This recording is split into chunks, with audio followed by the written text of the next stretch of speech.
Sir, first of all, I would like to thank Dr. Tanner for taking the trouble of attending this. We are indeed encouraged by your support to this very positive, very humane initiative regarding our people, our problems, the problems of Pakistan, the problems of the tribal areas of Pakistan, the problems of Pakistan and Afghanistan. And we are here, we have had some very positive, some very friendly, some very supportive discussions yesterday. Of course, I have been inspired to make a comment by what you have said in your opening remarks, and don't mind, sir, bear with me. I'll just pick up from the fact that you would like to talk to the devil. Unfortunately, sometimes it is difficult to decide who's the devil. The Iranians call the Americans the great Satan, which means the biggest devil. And the Americans call them the axis of evil, which means the devil. So, sometimes it becomes very difficult. So the moral of the story is that I think you have to talk to everybody. Secondly, sir, things look different from a distance sometimes than they are when you're on the ground. This is what I have learned as a soldier. That's why they say there is no replacement, there is no alternative to going on the ground. From a distance, things look quite different. And also, when you are not directly affected by the events, they look simpler. But when you get involved, sometimes you realize they're not so simple. I'll just pick up one point in that, the border issue that you said. And you said that the two countries, if they don't disagree on the border, and you refer to it being an unjust border. Maybe, I don't make it just, maybe it is, I don't know. Thank you, sir, for that adjustment. Sir, we accept that as a border. Pakistan accepts that as a border. And it has been our enduring, determined resolve to stabilize this border. For the last 60 years we have been trying. We have begged the Afghans. We have pleaded with them. We have used every possible mode or technique under the skies to try and tell them that, look, we are brothers, we are neighbors. Why don't we live together?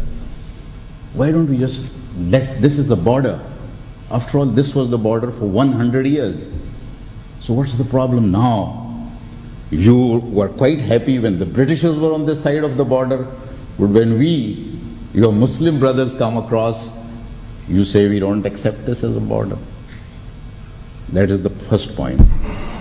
Their claim is the fact that this divides Pashtuns on both sides of the borders. Excellency, I am a Pashtun. I belong to that area. It may be knowledge to some of us in this room that there are more Pashtuns in Pakistan than there are in Afghanistan. And if today we were to decide this border on the basis of the Pashtuns not being divided, I am afraid Afghanistan right up to Kabul will fall into Pakistan. It will not be the other way around. No part of Pakistan will go into Afghanistan. Half of Afghanistan will come to us.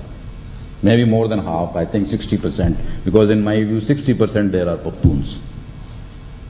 They will be the losers, we will not be the losers. So, on no basis of, whether it's on the basis of geography, whether it's on the basis of history, whether it's on the basis of adult franchise you want to call it, or whatever basis, they will be the losers.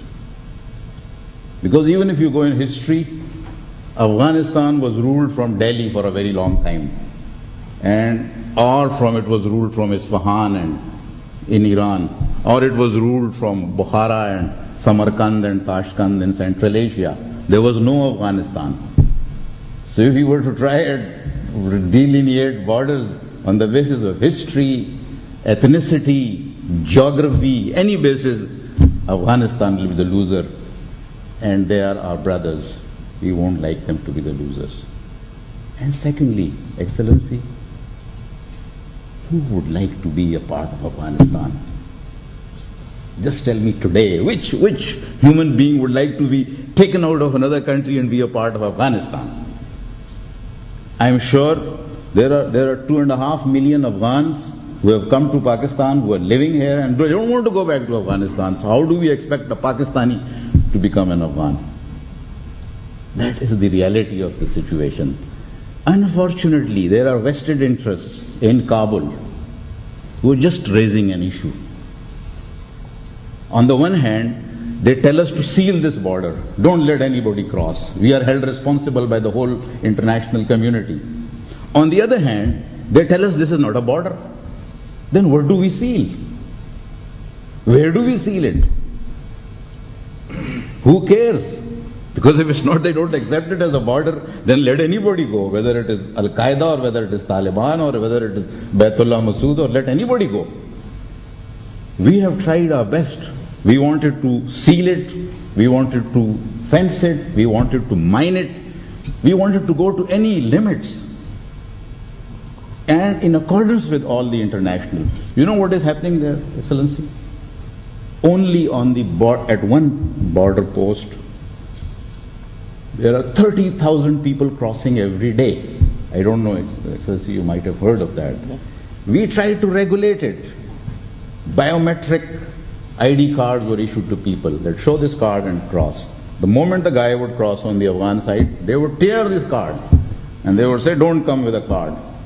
So on the one hand, no identity is acceptable to the Afghans. On the other hand, they told us, why are you letting Al-Qaeda move in? Why are you letting Taliban move in? So how do we are trying to look for a solution. How do we seal that border? How do we stop Al-Qaeda, Taliban moving across if the very Afghan officials are tearing their identity documents? This is our dilemma. Please don't mind if I have been a little emotional, but I think this is an issue which needs to be understood by our friends. Thank you very much. Thank you very much.